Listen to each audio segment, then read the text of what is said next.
pas que je sois libre. Des champions de l'UFC qui sont rentrés en conflit avec Dana White, il y en a eu plein. Mais il n'y en a eu qu'un seul qui a tenu tête jusqu'au bout. Obviously didn't want to take a chance against John Jones. Francis is a big old pussy. Ma liberté plaisait pas à tout le monde. J'ai réussi quand même à le faire, à être un champion et libre. Ça n'arrive pas. Alors comment est-ce qu'un migrant camerounais arrivé en France illégalement et qui commence le MMA à seulement 26 ans Je m'entraînais et je dormais toujours dans la rue. Il est tout à fait le migrant lambda, avec aucun repère dans l'espace. se retrouve en quelques années à tenir tête à l'une des plus grosses sociétés du monde. Personne n'ose parler. Il y a l'UFC en face qui représente cette grosse force et qui joue sur la menace. Et a organisé un combat contre le champion du monde des poids lourds en boxe anglaise. I'll beat you at boxing, I'll beat you in a cage. Oh no, you can't dare. You can't even 100%. think about that. Et la réponse à tout ça, elle se trouve dans son passé. Penser à la mort. Oui, je savais que c'était une possibilité. Il était question de mourir pour quelque chose que de vivre pour rien.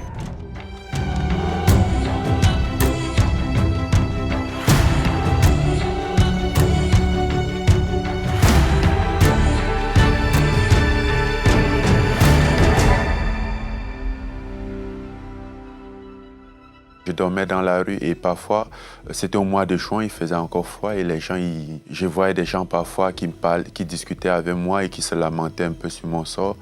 Et je leur disais, s'il vous plaît, arrêtez. Je suis là pour un truc. Je veux une salle de sport, je veux une salle de boxe. Je me suis mis à marcher, à me demander une salle de sport. C'est là où je suis arrivé dans une salle de sport. Je suis allé à l'accueil, j'ai rencontré la demoiselle qui était là. J'ai dit, est-ce que je peux voir le coach? Parce que la fiche d'inscription, je regarde dessus, je vois les prix. Je dis, ah ouais, elle rigole pas. Qui m'appelle et qui me dit, écoute, il y a un mec à la salle qui veut s'entraîner, demande à s'entraîner, mais il n'a pas les sous.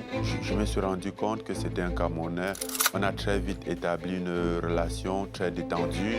Et donc, il me raconte un peu sa live et j'écoute religieusement. Là, je lui ai confié pas mal de choses que je disais pas aux gens parce que dans cette situation, tu vois, on parle pas beaucoup. Ça a été quoi ta vie au Cameroun, de l'adolescence à l'âge adulte, jusqu'à que tu partes en fait? C'était une vie d'un enfant frustré.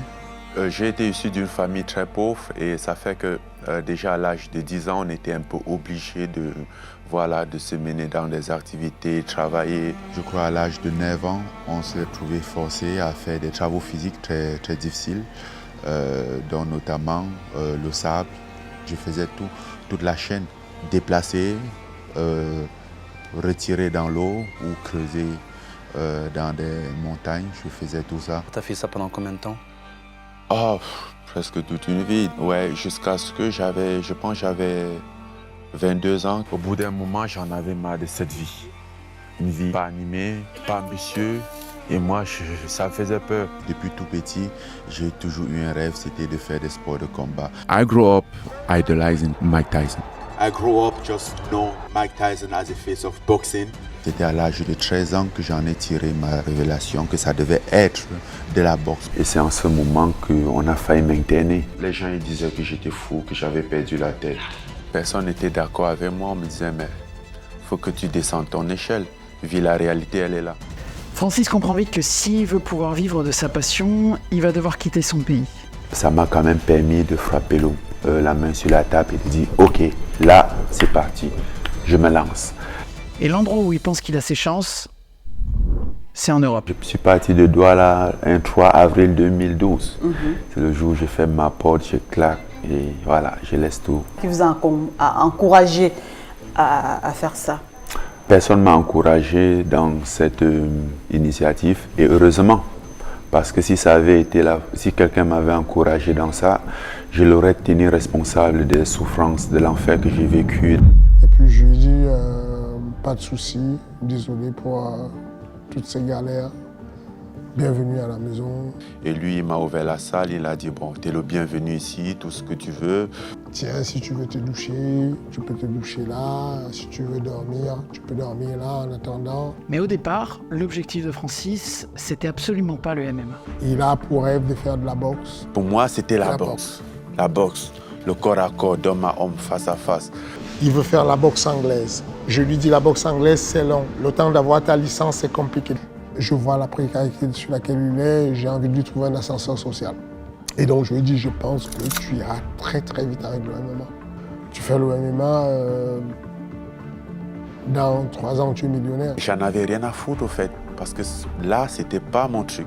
I'm like, ah, man, I want to do this. It's straight boxing, you know, it's boxing. Yeah. A noble war, like Mike Tyson, Yeah, you know, yeah. Mike Tyson, right? Sure. Je fais un marché avec lui en lui disant, si jamais tu t'entraînes en faisant tu fais du jiu-jitsu brésilien et de la lutte, moi je continue à m'occuper de chercher ta licence pour faire de la boxe. Très rapidement, tu voyais que quand il s'entraînait, il corrigeait en temps réel tout ce qu'il faisait comme erreur. Donc il y avait beaucoup d'intelligence de la part de Francis. Fernand va donc alors prendre la décision d'inscrire Francis à plusieurs compétitions de MMA au niveau international et il va très très vite être repéré par l'UFC où il va faire son premier combat le 19 décembre 2015.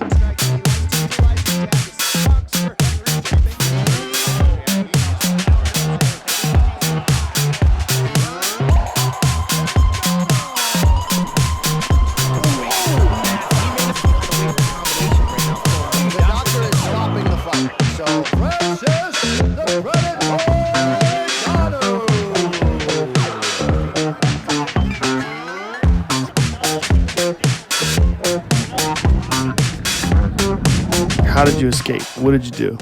I leave Cameroon, How'd you leave? car and train, and get to Nigeria. But the Nigeria trip was really fast. You know, Nigeria is the next country to Cameroon. So we don't even need like a visa to go in Cameroon. Okay. So in Nigeria, we are free. It took me like 2 days in Nigeria, across the whole Nigeria in 2 days. And then after Nigeria, we get to Niger, which is the next country, but more like desertic country. On est arrivé au Niger et on a vu les chèvres manger le carton. On s'est dit, mais qu'est-ce qui se passe là? Où est-ce qu'on est? At the daytime, it's like 150 degrees. Nighttime, he drops to like maybe 20 degrees. It's crazy. You have to be lucky because if the car break up in the middle of the trip, most of the time it's over. À l'UFC, Francis va gagner absolument tous ses combats jusqu'à arriver à son combat contre Overeem. C'était celui qui était à travers moi et la ceinture. Il y avait eu beaucoup d'échanges parce qu'il parlait beaucoup, il bavardait beaucoup et j'avais envie de fermer sa gueule.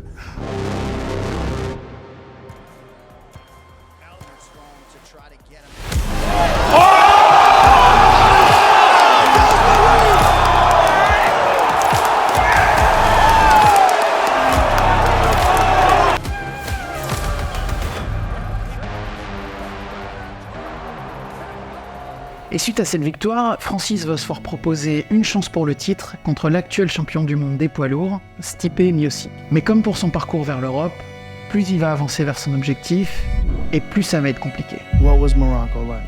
Morocco is a nightmare for immigration. La première possibilité pour passer en Europe, c'est de passer par la terre. Parce qu'au sein du Maroc, il y a une petite enclave espagnole qui s'appelle Melilla, et si vous passez à Melilla, vous êtes considéré comme sur le sol européen. Mais évidemment, cette ville est très bien protégée. La sécurité là-bas, elle est énorme, des deux côtés, du côté marocain comme du côté espagnol. Tu as fait partie des gens qui escaladaient les grillages pour pouvoir passer ou J'ai essayé et ça n'a pas marché. Je me suis fait déchirer par des barbelés un peu partout. Ça a failli me sortir les intestins. I tried the deviation, didn't work, tried a few times. Et enfin, la troisième et dernière possibilité pour passer en Europe, c'est tout simplement de traverser la Méditerranée. Mais c'est de loin la solution la plus dangereuse. You literally like go in the middle of ocean. You have to be lucky not to be seen. Once I did it, and this time we thought we made it because we paddled over like 3 hours. After 3 hours, you know that they will not be there again.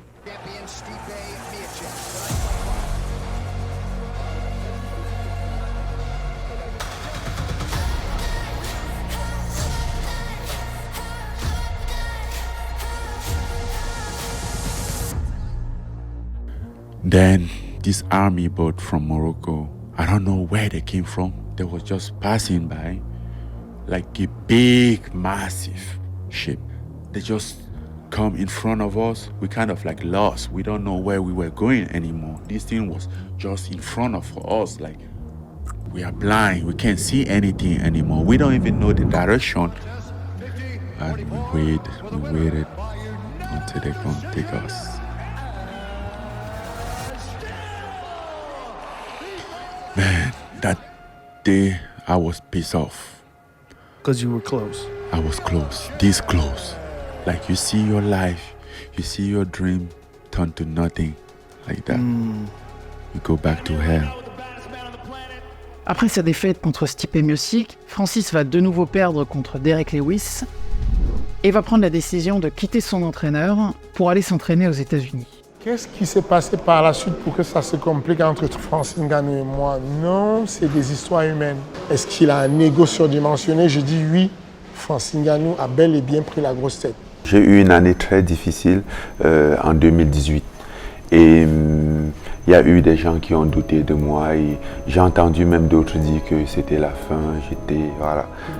Et je me disais, ceux-ci, ils ne savent pas d'où je viens, ils ne savent pas par quoi je suis passé, j'ai vu pire que ça, je suis sûr je vais me relever d'ici. Then from there, I don't know why I promised myself that with all those experiences, I promised myself that the next time that I'm touching this world, I'm done. I'm not coming back.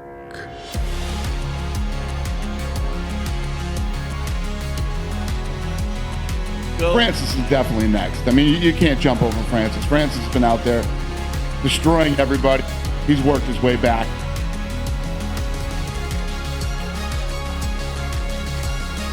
So how did you finally get through? The next time that I touch the water. Alors il était juste question de me préparer à ça. Et ce jour-là, quand je suis arrivé à ce combat, la revanche, il était hors de question qu'il me gagne. J'étais prêt. You know, sometimes when it's the day, nothing can stop you.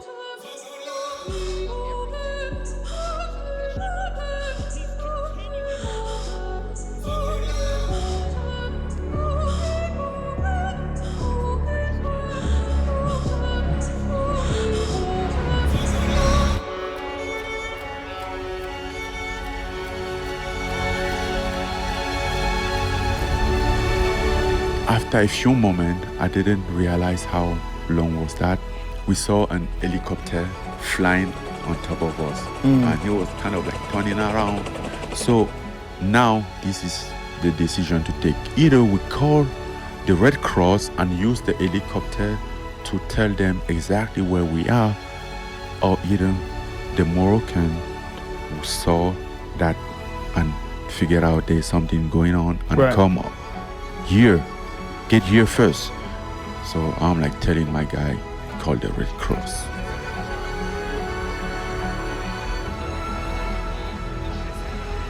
And after like few minutes, I saw something red.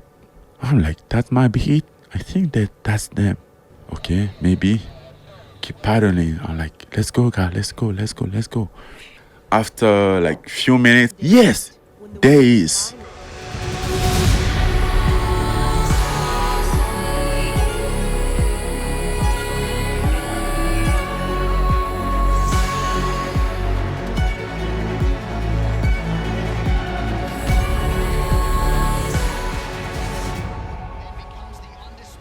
So what was it like when you got on the boat?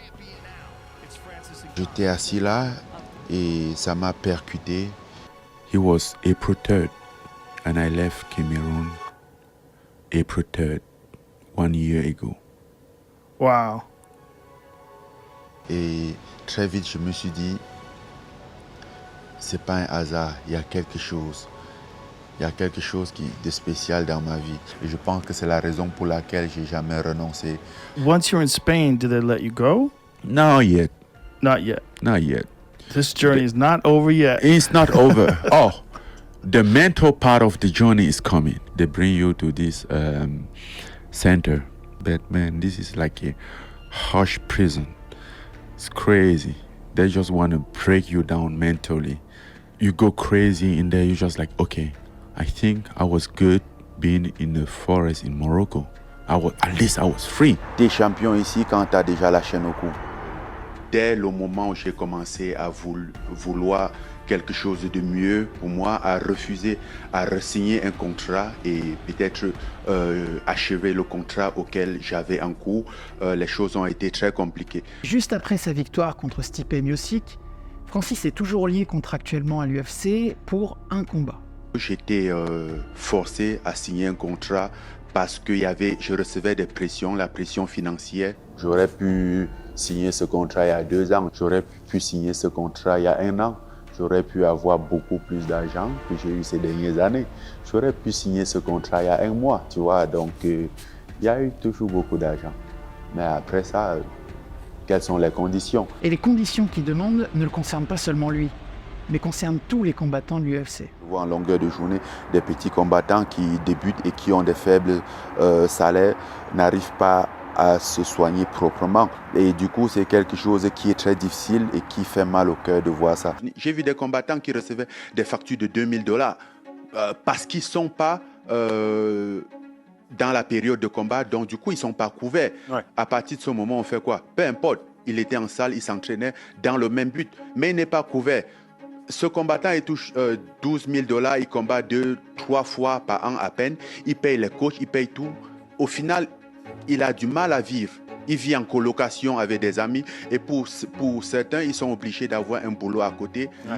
Mais on devait avoir une assurance complète et même bien après, parce qu'après des séquelles, il reste. The opponent he never saw coming, a disease that strangles his brain cells, causing memory loss, speech problems, and explosive behavior.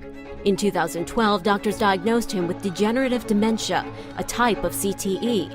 It's caused by repeated blows to the head. I've been fighting all day with people. You constantly forget on a daily basis, all the time. C'est quand même un sport où, c'est quand même un business où on donne de notre corps, de notre santé pour faire tourner le business. Donc, l'assurance santé serait le minimum. Et aussi, d'un autre côté, l'augmentation de salaire. Parce qu'avec le temps, les chiffres augmentent, l'UFC se vante de grandir comme business, mais les combattants, ils font rien au fait. Ils réduisent. And fighters always want to make more money. It's never going to happen while I'm here. Believe me, these guys get paid what they're supposed to get paid. If you don't like it, there's a simple solution to this problem. Go start your own MMA organization. Au départ, j'avais décidé de ne plus combattre, soit jusqu'à ce qu'on arrange l'affaire, soit jusqu'à ce que je sorte du contrat. Et l'UFC, pour pousser Francis à combattre, va mettre en place une ceinture intérimaire des poids lourds, qui va être gagnée par Cyril Gagne, le nouveau petit protégé de l'ancien entraîneur de Francis.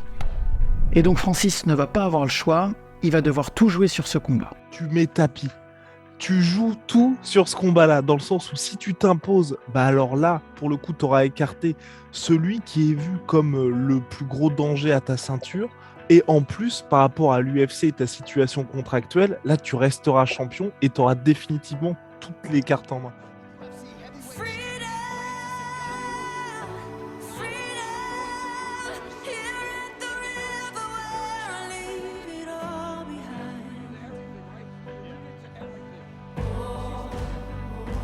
Ce combat, il représentait beaucoup plus qu'un combat ordinaire. Ce combat, c'était pour moi une façon de répondre au système auquel je me bats. Ce soir-là, j'étais là, je combattais Cyril Gagne, mais je combattais plus le système que Cyril Gagne qui était mon adversaire. Mais est-ce que tu as conscience aussi que tu pourrais peut-être changer le game là, en fonction de ce qui se passe, et que d'autres stars vont peut-être s'inspirer de ce que tu vas faire? Si je sortirais de ce combat gagnant, quelle que soit l'issue du combat en lui-même.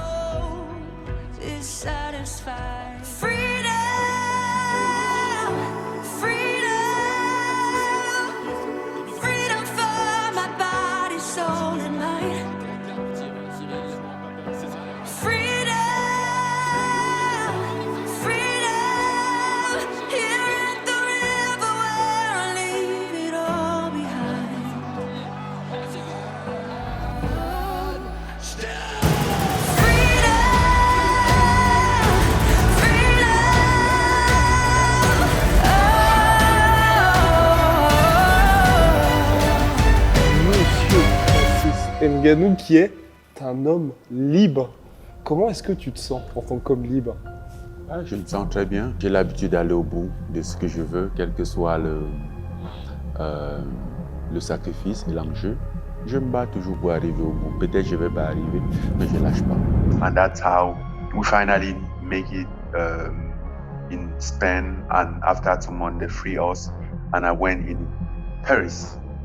Au fait, mon arrivée en France, elle peut paraître très difficile, très choquante, parce que j'arrive en France, je n'avais aucun sou, je connaissais personne, je n'avais pas où dormir, donc j'ai dormi dans la rue pendant quelques mois, mais c'est l'un des moments où j'étais plus heureux dans ma vie, parce qu'enfin, cette opportunité que je voulais, je sentais que là, j'étais sur un terrain où je pouvais avoir cette opportunité. Le PFL a signé Francis Ngannou pour un contrat qui va, on va voir ce qui va se passer, mais en tout cas qui est assez unique dans le paysage MMA. Il a même réussi à négocier un contrat minimum pour son adversaire qui est compris en fonction des sources entre 1 million ou 2 millions de dollars, ce qui est énorme. Il a aussi un rôle de dirigeant pour une succursale de cette organisation avec le PFL Afrique.